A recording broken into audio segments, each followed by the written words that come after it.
ನಮಸ್ತೆ. 16/10/2025 ಗುರುವಾರ, ಕೃಷ್ಣ ಪಕ್ಷ, ದಶಮಿ ಅನ್ನುವ ತಿಥಿ ನಡೀತಿದೆ.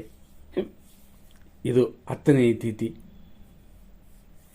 10 ಗಂಟೆ 35 ನಿಮಿಷ 45 ಸೆಕೆಂಡ್ವರೆಗೂ. ಆನಂತರ ಏಕಾದಶಿ. ಇವತ್ತರ ನಕ್ಷತ್ರ ಆಶ್ಲೇಷ. ಆಶ್ಲೇಷ ನಕ್ಷತ್ರ ಮಧ್ಯಾಹ್ನ 12 ಗಂಟೆ 41 ನಿಮಿಷ 57 ಸೆಕೆಂಡ್ವರೆಗೂ. ಈ ಆಶ್ಲೇಷ ನಕ್ಷತ್ರ ಇವತ್ತು ಕಾರ್ಯಸಿದ್ಧಿ ಅಮೃತವನ್ನು ಕೊಡುತ್ತದೆ.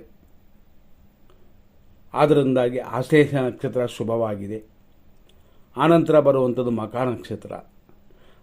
ಮಖಾ ನಕ್ಷತ್ರ ಧನಕ್ಷಯ ಅಂತ ಕೊಡೋದರಿಂದ ಹಣಕಾಸಿನ ವಿಷಯ ಮಾತ್ರ ಬೇಡ. ಬೇರೆ ಕಾರ್ಯಗಳು ಮಾಡ್ಬೋದು. ಹಣಕಾಸಿನ ವಿಷಯದಲ್ಲಿ ಮೀರಿ ಮಾಡಿದ್ರೆ ತೊಂದರೆಯಲ್ಲಿ ಸಿಕ್ಕಾಕೊಳ್ತೀವಿ. ಅಂದರೆ ಕೊಡುವ ತಗೊಳ್ಳುವ ವಿಷಯಗಳಲ್ಲಿ ಸ್ವಲ್ಪ ಎಚ್ಚರವಾಗಿರಬೇಕು.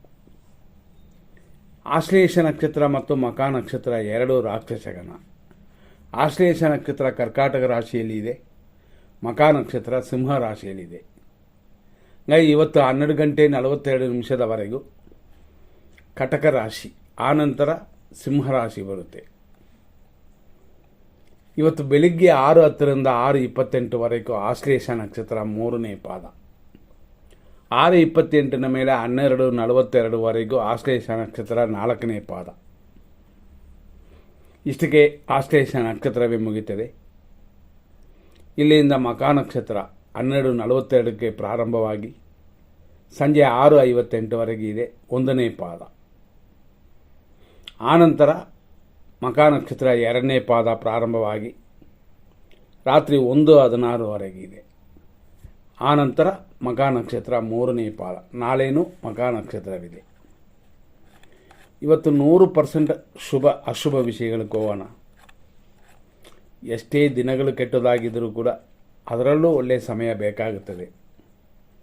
ಬೆಳಿಗ್ಗೆ 8:27ರಿಂದ 10:05, 10:56ರಿಂದ ಮಧ್ಯಾಹ್ನ 1:32, ಮಧ್ಯಾಹ್ನ 3:05ರಿಂದ ಸಂಜೆ 7:29, ರಾತ್ರಿ 9:05ರಿಂದ ರಾತ್ರಿ 1:18, ರಾತ್ರಿ 1:18 ಮೇಲೆ ಬೆಳಗಿನ ಜಾವ 4:15ರಿಂದ ಸಮಯ ಪೂರ್ತಿ ಶುಭವಾಗಿದೆ.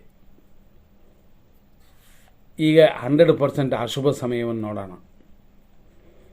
6:10ರಿಂದ 7:39 ಯಮಕಂಡ ಕಾಲ, 6:18ರಿಂದ 8:25 ಮೃತ್ಯು, 10:07ರಿಂದ 10:54 ದುರ್ಮುಹೂರ್ತ, ಮಧ್ಯಾಹ್ನ 1:34ರಿಂದ 3:03 ರಾಹುಕಾಲ, ಸಂಜೆ 7:31ರಿಂದ ರಾತ್ರಿ 9:03ವರೆಗೂ ವಿಷಕಾಲ, ರಾತ್ರಿ 1:20ರಿಂದ 3:01ವರೆಗೂ ನಕ್ಷತ್ರ ವಿಷಘಟಿಕಾ ಕಾಲ. ಈ ರೀತಿ ಇವತ್ತು ಇರೋದರಿಂದ ನಿಮ್ಮ ಕಾರ್ಯಗಳನ್ನ ನೋಡ್ಕೊಂಡು ಮಾಡಿ. 100% ಕೆಟ್ಟೋದು ಅಂತ ಹೇಳಿರುವಂಥ ಈ ದಿನದಲ್ಲಿ ಖಂಡಿತವಾಗಿ ಕೆಲವು ಕಾರ್ಯಗಳನ್ನ ಬಿಟ್ಟೇ ಬಿಡಬೇಕು. ಮೀರಿ ಮಾಡಿದ್ರೆ ತೊಂದರೆಯನ್ನು ನಾವೇ ಅನುಭವಿಸಬೇಕಾಗ್ತದೆ. ಹಂಗಾಗಿ ಇವತ್ತು ಬೆಳಿಗ್ಗೆ 6:10ರಿಂದ 12:42 ಮಧ್ಯಾಹ್ನದವರೆಗೂ ಧನುರ್ ರಾಶಿಯವರಿಗೆ ಚಂದ್ರಾಷ್ಟಮ ದೋಷವಿದೆ. ಆನಂತರ 12:42 ಮೇಲೆ ಮಕರ ರಾಶಿಯವರಿಗೆ ದಿನ ಪೂರ್ತಿ ದೋಷ. ಮುಂದಿನ ಸಂಚಿಕೆಯಲ್ಲಿ ನೋಡೋಣ. ಧನ್ಯವಾದಗಳು.